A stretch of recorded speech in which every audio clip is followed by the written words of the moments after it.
সার্ভিসটা দেওয়া হবে আর কি। থ্যাংক ইউ সামি ভাই। Businesses, all the AI companies that we're talking about, everything is based on data. Whatever you feed the company, that's what is regurgitated out in some form or the other. How we use that data is the next step. That is more, I think, what we are discussing. But back-ended, what we are doing is we're making all the Bangladeshi companies present in a strong and verified manner worldwide in our 500 million company strong database. So the more Bangladeshi companies have their financial verification done and validation done, the more present we are. So when we face any sort of search, when AI goes out there and searches for, let's say, BPO company that is doing accounting work, so it will find that organization in Bangladesh and it will present to the world. That is the work essentially that we're doing. As far as using AI for our own work, amader financial analytics, the risk analytics software that we have, of course, is all powered by AI. All the ratings that we do is powered by AI. So it is all data validated and artificial intelligence is used to give an assessment of these Bangladeshi companies. So we are trying all our businesses in Bangladesh to go towards data-driven decision making, and of course AI is helping us do that. So in very brief, that is what Dun & Bradstreet is doing. Great. Now, thank you, Zara. Thank you. So আমি কিন্তু আসলে convince হলাম না, কারণ আমি প্রেজেন্টেশনে রায়হান ভাই দেখলাম যে এআই এর ভালো আছে আবার খারাপও আছে, কিন্তু আমাদের সব প্যানেলিস্ট এখন মধ্যে কিন্তু ভালোই বলে গেলেন।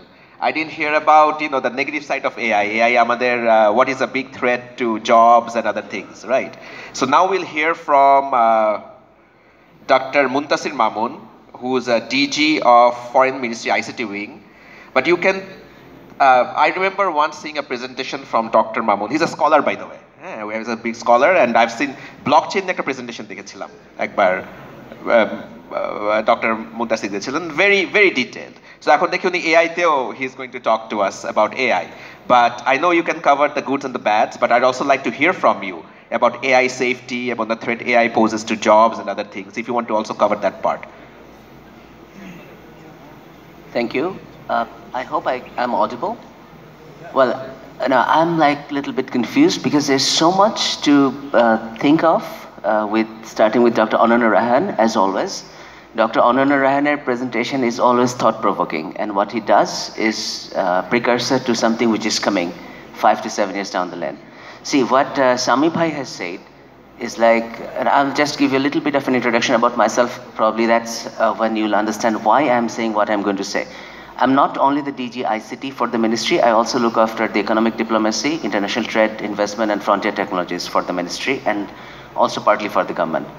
Now, the way that we see that trade, investment, technology, frontier technologies, ICT, and AI all are in fact in a mesh, in a wire mesh. And I'm not a very pessimistic person, so even if, I'm more like 3 parts full, 1 part brave, that kind of a person that I don't see the danger, I jump into something and then see, it's boiling hot water. And that's okay, we can survive. But about AI, I think we are fast heading towards tech singularity. One of the hypotheses that we're working on, I work with AI in Oxford Said Business School. I teach that subject, or partly. We are heading towards tech singularity, whether we like it or not. I was watching when Sami Bhai had asked for that how many people think that the jobs will be going to AI. Jobs are already gone to AI. We understand it or not, that's the issue. Why we still have the jobs is a political issue. It's not about tech. Companies which can build a Volkswagen, or Volkswagen for that matter, in 12 minutes don't need to get RMGs in a third world country, no. They do it because it's political, it's politically convenient, it's political economy of the world. So what we're heading towards is a re-emergence of probably Adam Smith, the whole configuration of trade, the whole the pestle formation, the way that we see it, politics, economics, social, technological, ethical, legal, the whole contract, the whole range of contract is being revised. It's a danger, yes, and it's an opportunity. I think the whole industrial architecture through which we have grown up, each of us almost on the panel, and most of you on the other side, because I see a lot younger people over there, and not old ones like us. So still then, maybe 60% of us in this room grew up through an industrial architecture, our learnings, the way that we see our epistemology, which is inside us, the ontology, which is on paper. These are industrial economy, the heavy industry based. So we grew up through Model T, Ford, Coppola maybe, but more than that, we grew up through processes. Now when we're speaking about BPO, BPO is one part compared with SPOC, systems, processes, organizations, cultures. SPOC, P&G mostly. But SPOC is something that is what matters to us. The way that we see to it, we just heard about data. Only the Ministry of Foreign Affairs itself alone in Dhaka attests more than 20 million documents a year. The moment that we shift to blockchain, imagine the thickness of that blockchain. If you deploy hungry protocols, and it's all about the protocol layer, the data layer, the encryptions, of course, because of security, as you can all see today. So these are elements and layers. We're just at the beginning of it. We have not yet jumped into water. We're just watching the great ocean in front of us, and we're yet to come. And the idea is, in my understanding, that it's 3, 5, and 7 years of intervals in which things will happen.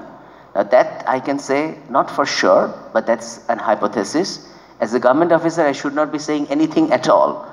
But I can afford to say that because, by the time that the departmental proceedings will be constituted against me, the whole system will have changed. So I'll find my way out. But the issue is, can we